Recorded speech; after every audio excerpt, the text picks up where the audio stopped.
Hi everyone, it's Faye here and out in my garden, and I wanted to share a quick video to give you some guidelines of that right relationship, or kind of what to do when meeting a plant if you would like to connect with that plant and get to know it a little bit better.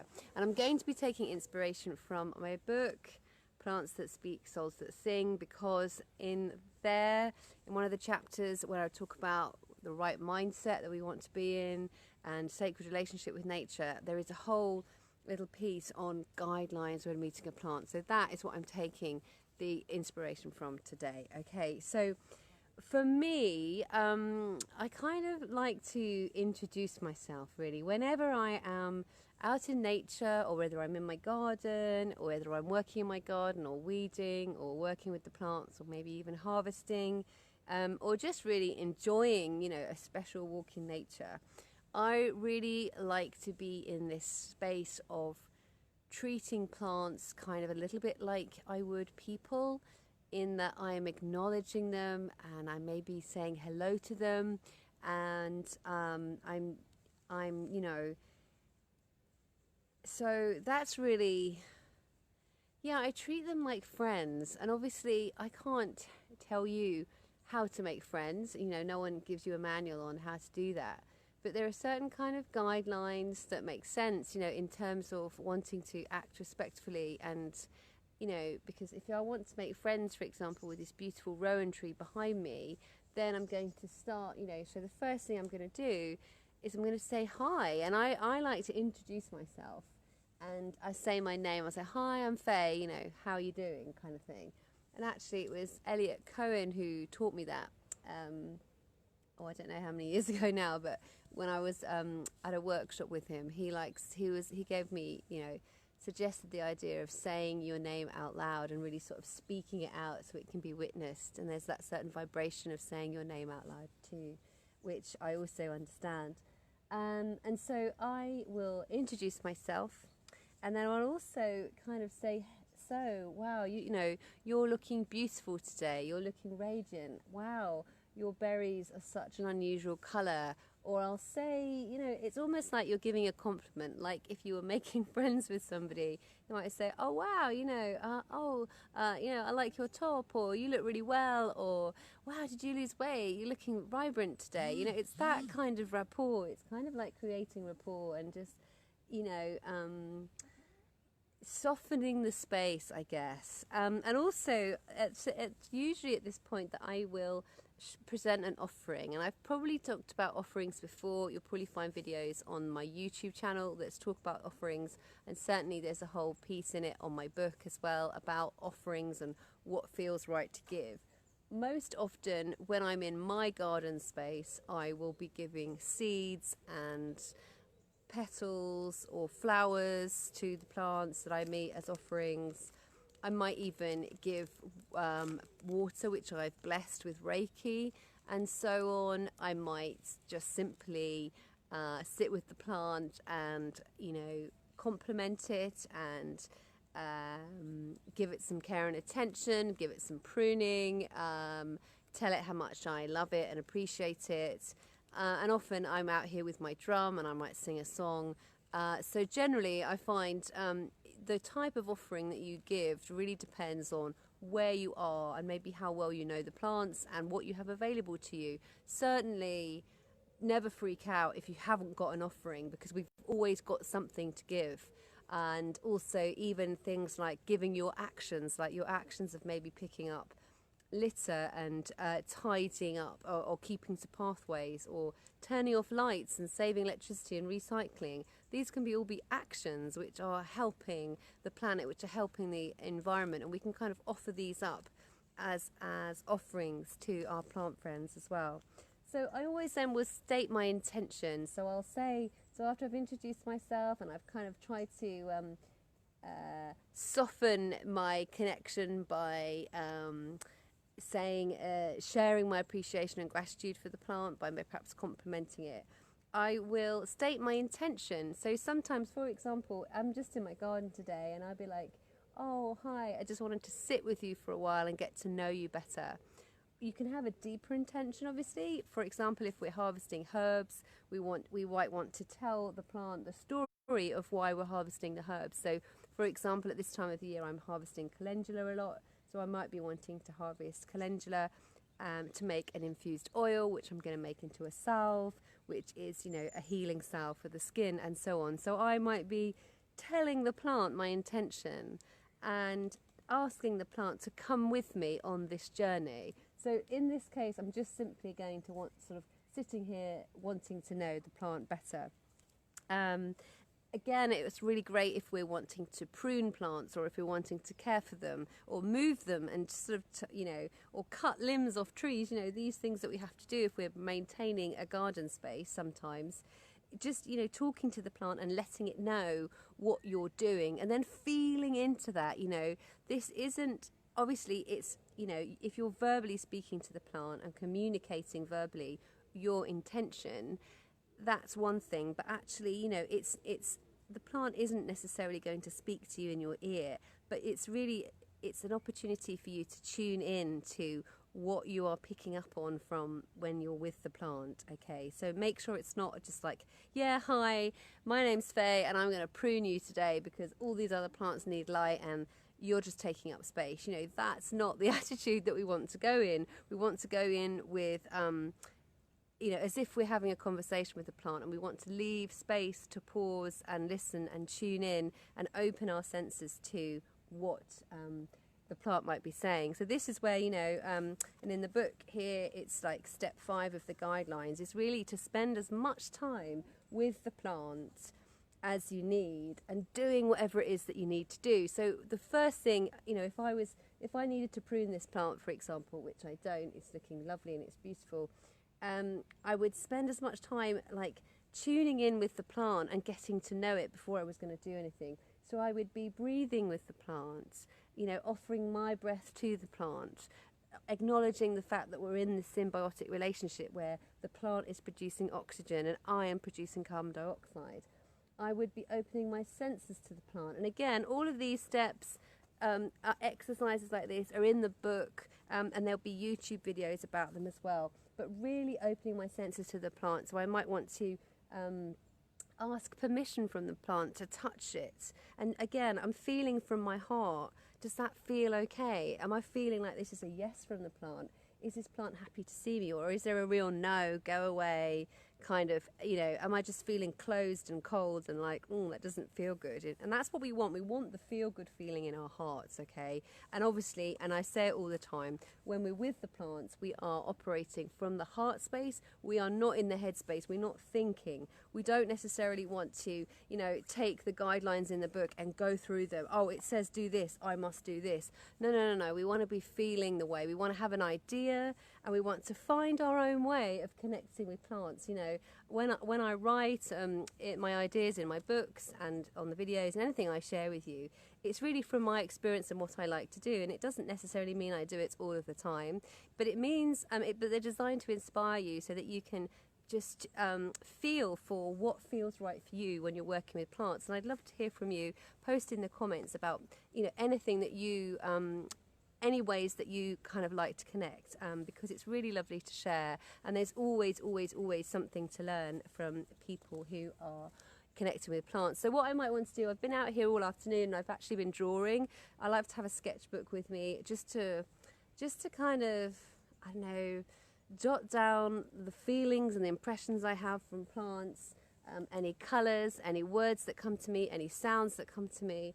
Often sound and movement really move through me when I'm with plants. So I, you know, really when we with plants, we can't rush it. And this is the same with any type of kind of spiritual development and connection that you want, you know, whether it's with your higher self, with guides, you know, power animals, spirit helpers, nature beings and everything. You know, rule number 1, we just can't rush anything. It's really about just slowing down and, you know, just think about how long it's taken this plant to grow and be this size. You know, plants are on a completely different time scale than us.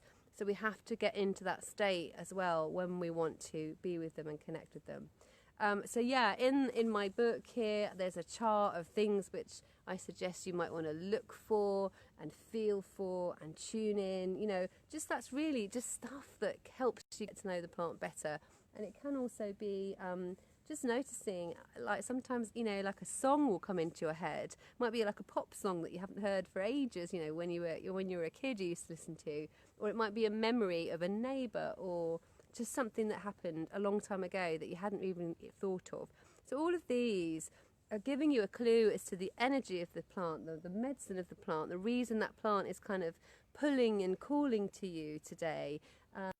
So just all of this stuff, it's important to give space to it and open to it when you're meeting the plant, because remember, you know, the plant, in a sense, well, I really feel that they are like people. You know that when you meet a person, when you've just met them once, you'll get an impression, okay? And it's usually like a good impression or a bad impression, but it's your first impression, okay?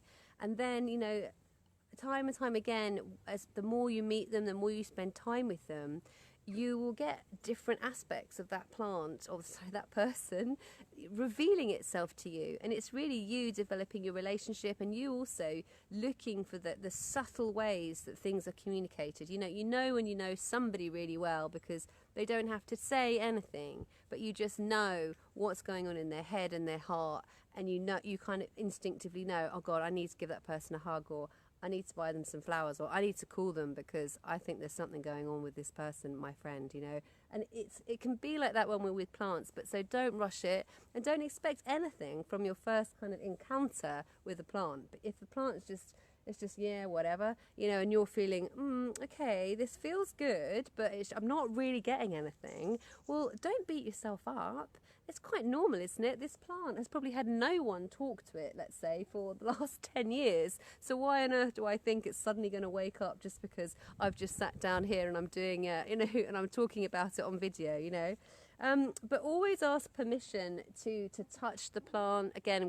And when we're asking, we're like, you know, does this feel okay? And you're feeling in your heart, or am I lit up? Do I feel like this plant? Like, because some of the plants in the garden, I feel like they're giving me this warm hug, you know, and I'm like, oh, you know, and that feels really good. And I feel like with plants like that, I could probably do anything with them, tell them anything, and everything would be kind of fine. Other plants will be a little bit more closed, and you'll feel a bit like, I'm not sure about this. And that's okay. Sometimes if we're not sure, we can leave it and say thank you, and we can just simply come back another day and try again. But what we're doing when we're with the plant is we really want to let this plant into our heart, and it can help actually to really visualize that plant there, that plant growing there. And obviously, again, in my books and on my courses, you know, there's loads of different meditations that you can do that will help you visualize and feel that plant growing in your heart, because this is what you once it's in your heart and you've allowed it kind of in, that's when you can work out, how do I feel about this? What's the feeling of this plant? What do I think the energy of this plant? What does it make me feel? How does it make me feel? What does it remind me of? If it had a colour, what would that colour be? What are the first 3 words that come into my mind when I'm with this plant? And all of this, when we write down notes, when we're just sort of feeling our way with plants, this really helps us to get a picture of the plant. And obviously, we don't have to do this with every single plant, but some plants that we feel might want to be closer allies, that's when we want to kind of make these notes, just as we would have notes if we were a herbalist. We have a materia medica, which has all the properties of a plant and a herb, and what ailments it's used for, what symptoms it can help relieve, and so on.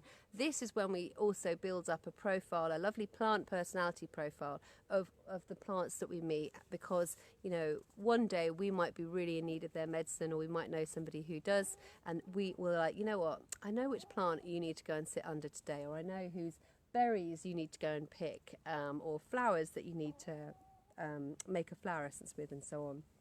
And so if you're going to get really sensory and really touchy-feely with the plant, you know, never ever put anything in your mouth that could be toxic, that you can't identify as being non-toxic, okay? And so the fact that this plant has lovely berries, well, I know it's a row and I don't know what variety it is, and there's no way I'm going to put that in my mouth, but I can smell the plant, I can crush the leaves in my hand, I can squish the berries in my hands and so on. But certainly, you know, have a good field guide, know what your plants are, and if you can't identify a plant, find other people who can. Find a herbalist, find a local forager, get yourself educated, okay? Because it's just ridiculous to be complacent really about the power of plant medicine, and also the fact that we're all different, we all react completely differently to plants. So sometimes many plants I'm quite prone to getting rashes, so I'm really wary of any plant that has like prickly hairs, because even comfrey, picking comfrey for example, you know, it's got those tiny hairs, and wow, they send me into absolute irritation mode for several hours. So, you know, and this is about you knowing yourself and how you connect with plants as well. Yeah, sometimes when you're with a plant connecting, you might feel the urge. You might, you know, you might get a creative urge that you want to paint, draw, sing, dance. You might get the urge to place the plant on a certain part of your body. You know, all of this is part of the healing picture, and it's part of your relationship with the plant, okay? So just go with it, and if it feels like, you know, oh, I want to take some of those berries home with me, or oh, I want to take a leaf home with me and place it and have it with me, then do so, but ask permission from the plant, and again, you're feeling for, does this feel okay? And then once you've kind of finished hanging out with your plant, and then you know, it's time to say thank you, and you know, give your thanks, give your gratitude, and just, you know, say goodbye for now. But also, what you want to, you know, what the question you want to be asking yourself is, what needs to happen next? You know, does this need further investigation? And obviously, if you've got no, and if you've been feeling, oh, this doesn't feel right, then the answer might be very much no, or you might be like, well, yeah, I want to come back again because I'm intrigued. What's going on here, you know? And if you've been feeling like, yes, this plant's lovely, it's very welcoming, I've sat here for a while, I think it's very beautiful, but you still, at that point, you might be like, but you know, I think that's it. I think this is a lovely plant to know, but actually it doesn't feel like there's any medicine that I need to explore from this plant yet. So just ask yourself those questions when we're meeting plants, because they mirror everything which will be going on inside of us. And some of those plants that we kind of go, ooh, those are the really interesting ones that we want to dive in and connect with a bit more. And likewise, some of those ones that intrigue us and light us up, they can just be fair weather friends, or they can actually be the gateway to really deep healing and strong supportive allies. So you just need to ask yourself, what am I inspired to do from this plant? What does this plant inspire me to do? What needs to happen next? You know, what's worth investigating further in this plant? So anyway, I hope that's given you a really firm idea of some guidelines anyway of connecting with the plant. So, you know, the rules really, be respectful, as it, you know, as if this was a lovely person who'd just come knocking at your door. Act in those appropriate ways. You know, hi, oh, I'm Fay, you know, how are you doing? You're looking wonderful. You know, come in, have a cup of tea, as in, here, have an offering. I'd love to spend some time with you, getting to know you. Does that sound okay? And then just feeling all the time in your heart space, feeling really respectfully, and ask, and you know, just keeping, if you're not sure what to do, just sit and breathe with a plant, and you can't go wrong. And again, you're just tuning into this heart space. Forget this head space. And just go into the heart deeper and deeper and deeper. So if you have any questions for me, then post them below. I'd love to hear from you. Obviously, exercises like this can be found in the book, Plants That Speak, Souls That Sing. And also I have an online course which is based on the book, Awaken to the Spirit of Plants. So check those out on fayjohnston.com, and look forward to hearing from you. Happy plant adventures, everyone. Bye.